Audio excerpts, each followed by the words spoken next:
Hey yo everyone, this is the HappyAnimaidCafeManager here with another walkthrough episode for the game Phoenix Wright, Ace Attorney, Justice for All.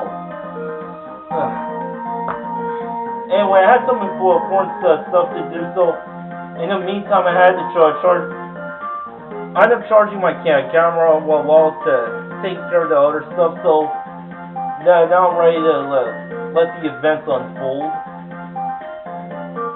Which means that Quan Corrida, posing as the Nickel Samurai, was going to speak about Matt on guard. Yes, I guess that is what it would mean. But if that's the case, that's not a confession, that's a public disclosure. Miss Andrews, I can see why you are pros at what you do. Pardon me? Yes, just as you say, the press conference was set up by Quan. Miss Andrews, please offer us an explanation for this.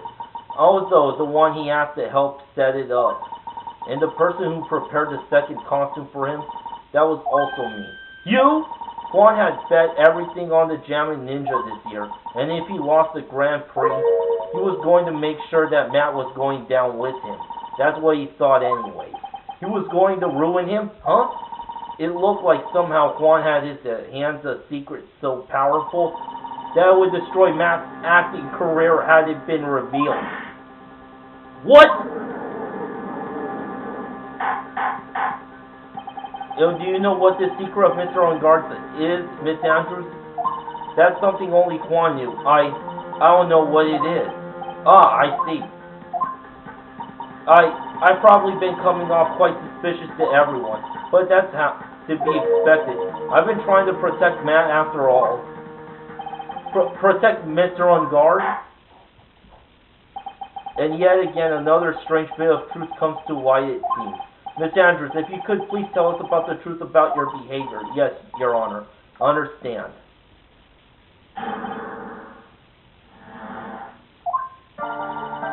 From the moment I saw the crime scene, I had a feeling that Matt was the murderer. Matt had to kill Juan no matter what, and he didn't have an alibi for what he was doing at the time of the murder. My thoughts were confirmed by evidence, of course, the button and the knife, but I'm Matt's manager, so I felt that I had to protect him. That's an alarm ringing from my cell phone. It means I gotta give my dog her medicine in between the hours of 6 p.m. to 7 p.m. So my dog will be fine for now. I'll give you an update in the next episode.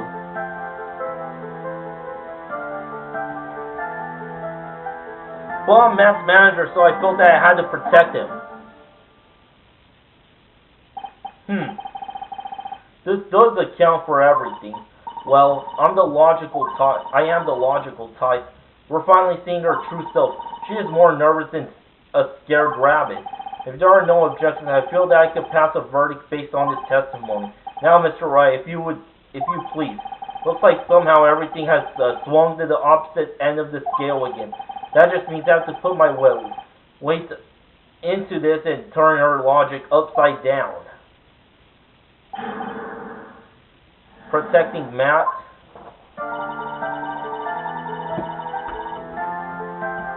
Hang on for a moment.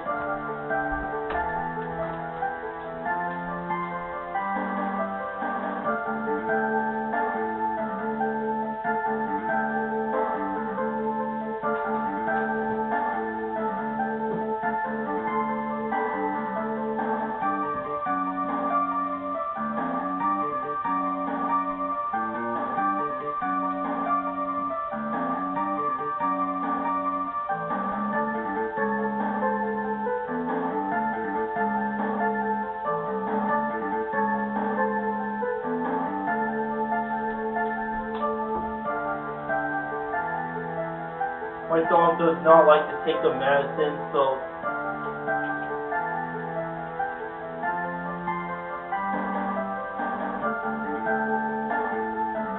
it's gonna be a while before I can get it.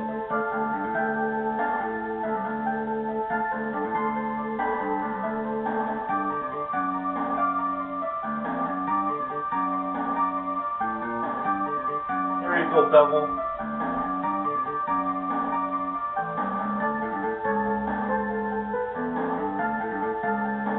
Alright, she's successfully taking the medicine.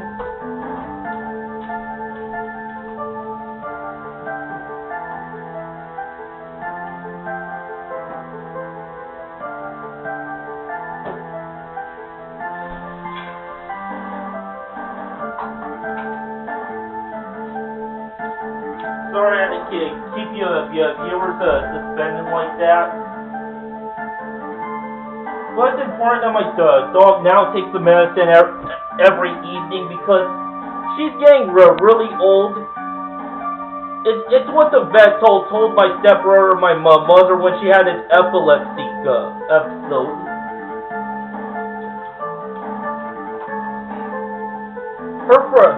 Her very first one almost killed her, so. But she was saved in time. And since I'm home often, I gotta get my dog her medicine. Just to prevent another epilepsy going on. So far I've been giving her medicine every day, and she's as fine as she was before. She's as fine as she was ever.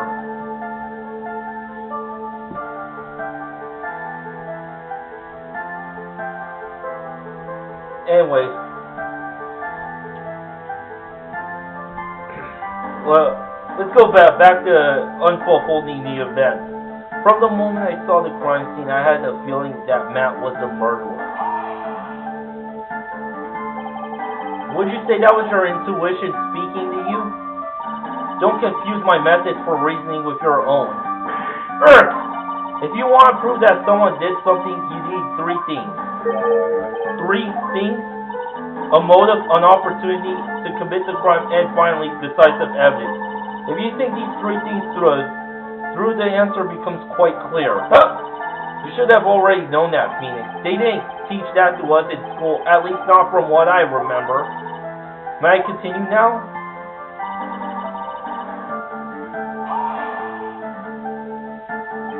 So would you say this need came from the press conference? Yes, do you know why Juan chose that event and that hotel for the conference? Because that was when he could cause the most damage to the public's beloved Matt Ungard. And you knew of this plan, didn't you, Miss Andrews? Yes, because I was the one who set up the conference and prepared the costume. But I'm sure Mr. Ungard himself didn't know anything about a press conference. Oh, really? Can you show me any proof that he didn't know about the press conference? Anyway, the important thing here is that this information was not in your testimony. Yes, I agree. Miss Andrews, please correct your testimony if you please.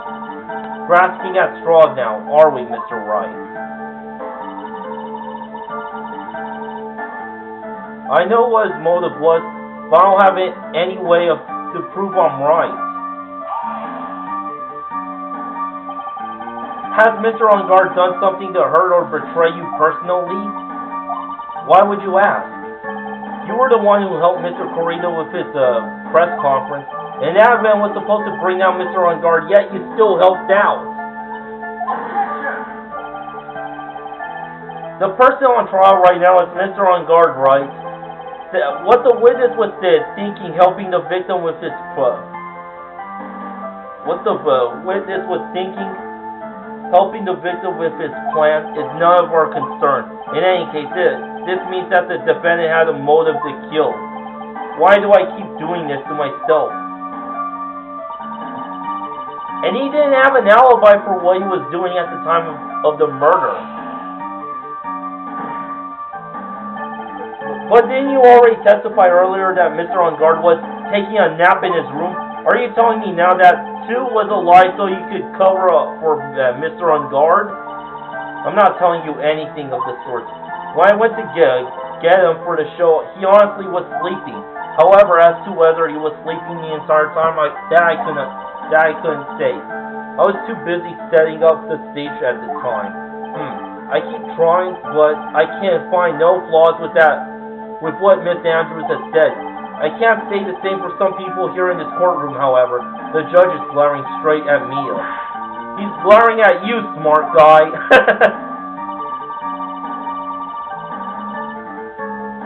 Actually, I wouldn't exactly glare at Mia, but stare.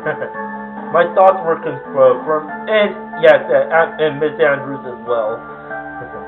My thoughts were confined by the evidence, of course, the button and the knife.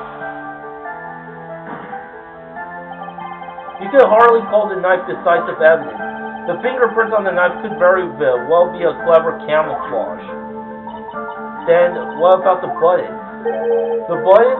It's clear from the crime scene that the victim and the murderer fought, and during the fight, the killer ripped the button from the Jammin' Ninja's costume. You're talking about this button, correct? That button was found in the fleet of Matt Hakama, isn't that correct? I would think that makes it very decisive evidence. Looks like you were outfoxed again, Mr. Wright. Anyway, the knife doesn't prove a thing. Please fix your testimony. I can't stand the sight of a man who can't gracefully accept his defeat. Thank goodness Mia could still look at me. With an icy stare, yes. Miss Andrews, for Mr. Wright's sake, please add this information to your testimony.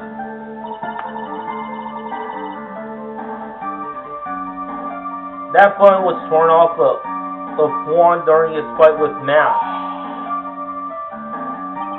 And how do you know that? When the ends of the threads on the button and the costume were matched up, they were found to fit together perfectly, or so I heard. I've heard that before too. But why would Miss Andrews know about this case down to such a fine detail? Don't look at me like that, just because I'm prepared and you are not. And I thought I had her this time for sure. If there's anything to trip her up on, it has to be here. But where and what? But I'm Matt's manager, so I felt that I had to protect him. But what we really did was to stab the guy in the back, didn't you? And at the worst possible time. Who's to say she really stabbed the guy in the back as you put it? This witness could have disclosed things about Mr. On Guard at any time. Why then would she wait until there was a large audience before doing so? It's the same reason why Mr. Correa planned such an elaborate conference.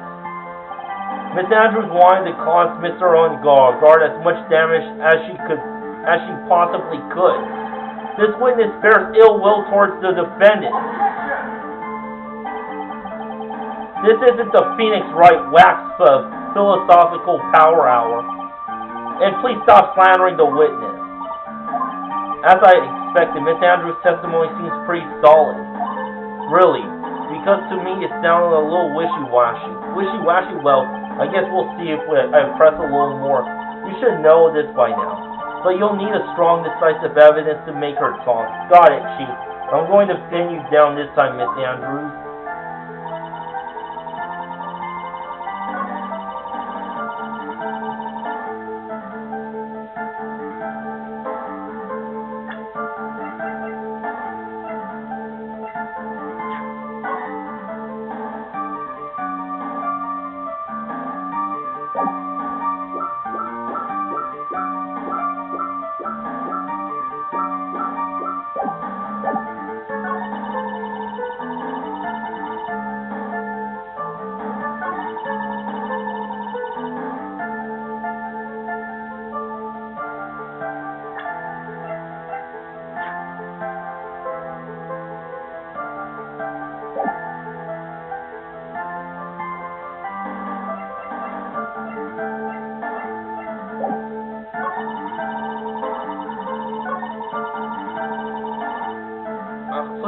Something really doesn't feel right.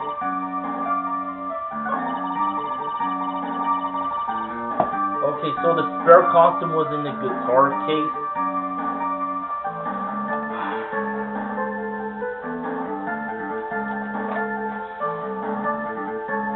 It's the one who stands shorter than Matt was wearing the nickel samurai costume. Yeah, the spare one that was inside the guitar case. And Matt was sleeping the entire time.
Now I want to waste all my chances after coming this far.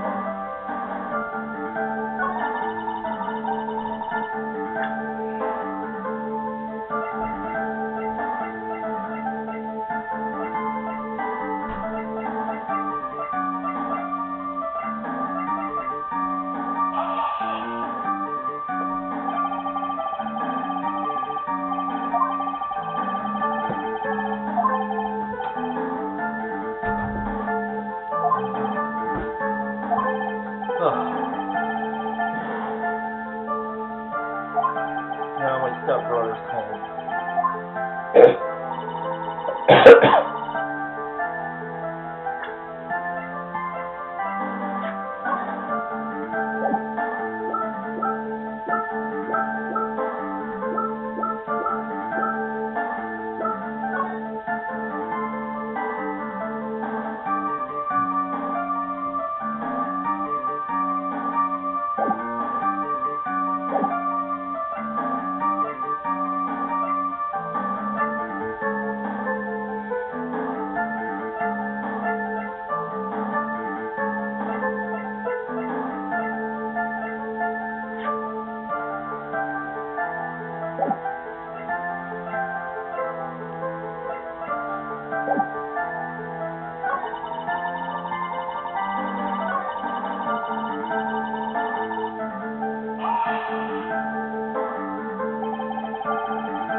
Oh, come on.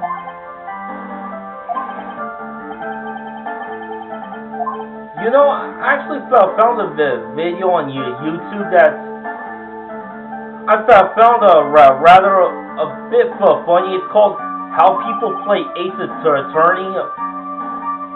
Okay, Phoenix starts saying, do you have evidence? I think it goes like, do you have evidence contradicts the testimony, and the judge says, oh, what? And then Phoenix says, fuck!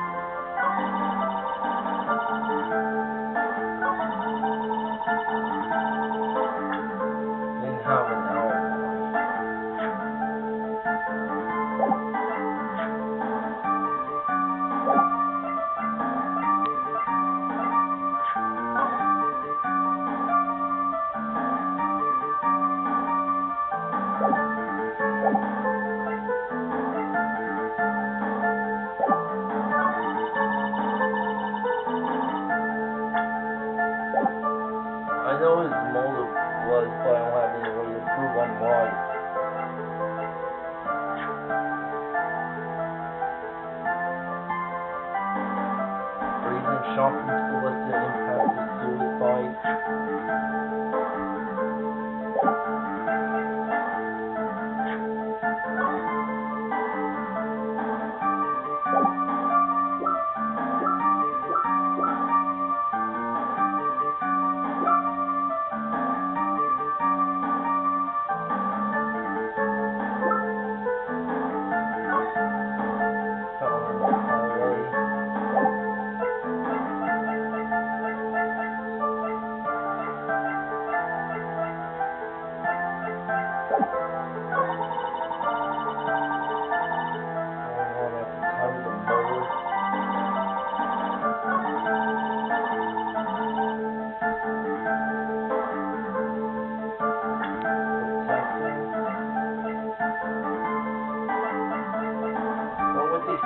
Contradicting.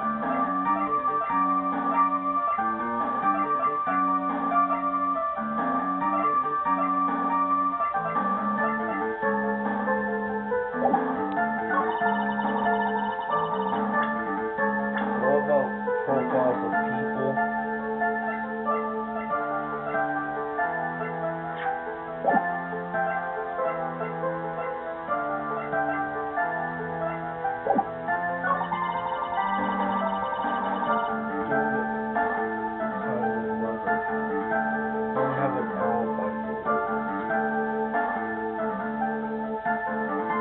But then you fall asleep. That boy was torn off the floor during his fight with Matt. Wait a second, fight?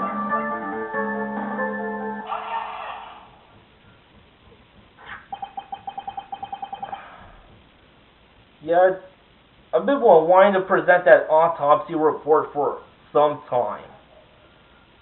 So finally it comes into play.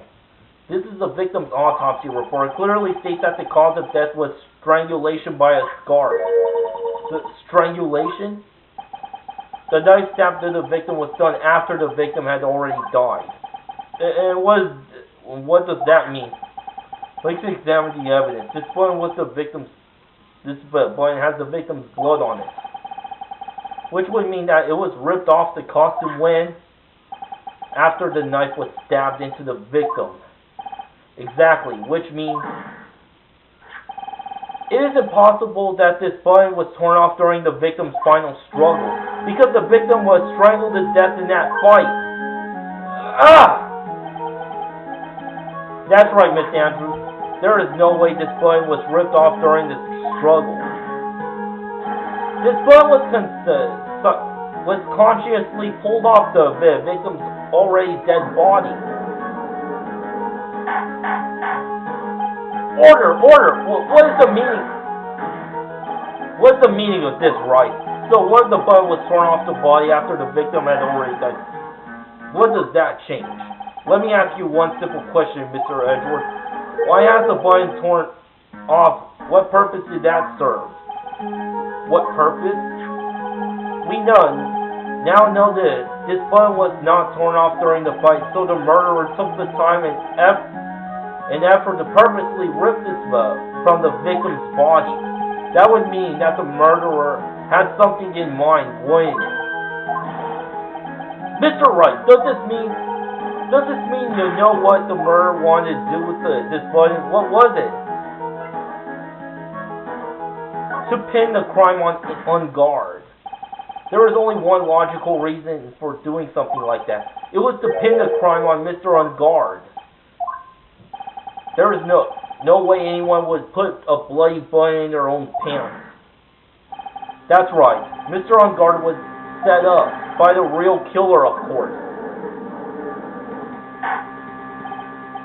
And the real murderer is, well, Mr. Wright, who in the world is the real killer then? Finally, I can't believe I managed to bring this trial all the way up to this point. Phoenix, you can't let your guard down yet, not until the very end. The real killer, the person who planned to bring Mr. On guard is.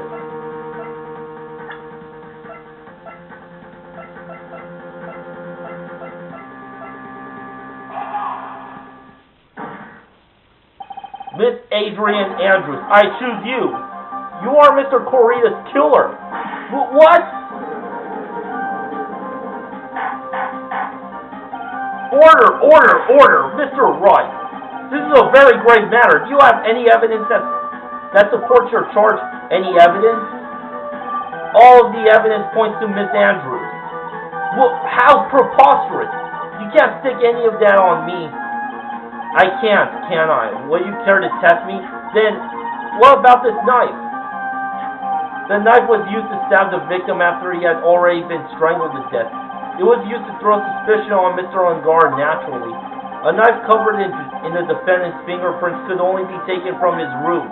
And the only one who had dinner with him and knew which knife to take was you. Sis.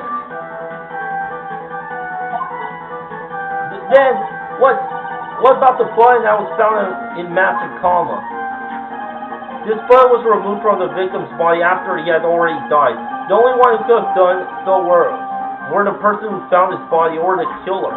However, if Mr. Ungard was the real killer, there was no way he would have put such incriminating evidence in his own hakama. The only person who could have put this blood into Mr. Ungard's hakama is the person who went to awaken him from his nap, which is you yet again, Miss Andrews. I see. What about the empty guitar case? That is also another piece of evidence that incriminates Miss Andrews. The costume was used to hide the real killer's identity as they fled the crime scene. Now, who could have known that there was such a costume inside the guitar case? It could have only been the person who prepared the costume for the victim. And that person is you, Miss Adrian Andrews. No, But Miss Andrews' fingerprints were nowhere to be found on the guitar case. And it was you who proved that she was not wearing gloves at that time. That's right. That's because she did not intend on leaving any prints. If anyone found out that she had touched the case, they would have asked her why. So to avoid leaving any prints, she used a towel or something else to open it. But the glass of tomato juice is a different story. Miss Andrews purposely left her fingerprints on the glass to show that, yes indeed, she was the classic day's discoverer of a dead body. And to top it all off, there is this photo. The photo of the killer as they exited the scene of the crime. No reasonable person on earth could believe this nickel samurai is Mr. Ungard. It would be much too short for his own costume if it was him. Speaking of how tall people are, Miss Adrian Andrews, you're also kind of short in stature, are you not? But please stop! Well, how about it, Miss Andrews?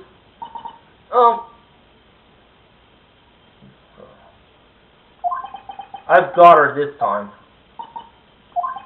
Miss Andrews? I refuse to testify. What was that? There's a law. It says I can't be forced to testify about something if it could incriminate me. Well, yes, you are absolutely correct, Miss Andrews. The law does provide us with a way to avoid self-incrimination by allowing the witness to not testify if the testimony could cause damage to themselves. What? Pleading the fifth is not something most people would think to do on the spot. Actually, thinking back to yesterday in Mr. Ungard's room, Adrian Andrews. Yes? Think hard about what we just discussed. Understood? Alright. That's it.